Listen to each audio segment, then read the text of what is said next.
প্রান্তে একটা মাটির বাড়িতে হরি নামের এক চাষি, তার বউ মাধবী আর তাদের একমাত্র গরু শ্যামলীকে নিয়ে থাকে।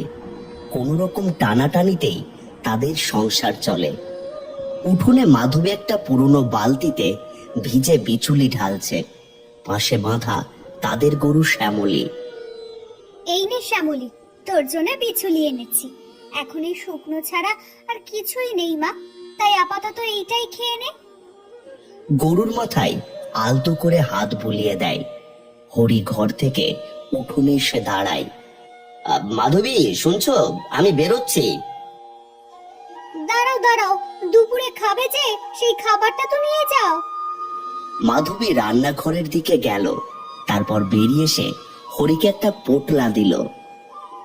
বাড়িতে চাল কম আছে, তাই চিনি আর মুড়ি দিলাম, একটু কষ্ট করে খেয়ে নিও। তুমি কি খাবে? ও, আমি কিছু একটা খেয়ে নেব, তুমি ভেবো না। না না, যেটুকু জাল আছে সেটা ফুটিয়ে তুমি একটু ভাতই খাও। ভুলে যেও না, তোমার মধ্যে আর একজনও বেড়ে উঠছে, তার যে পুষ্টির দরকার। শ্যামলীটাকেও ঠিকভাবে খেতে দিতে পারছি না। জানি না মা কালী কবে আমাদের উপর একটু কৃপা করবেন।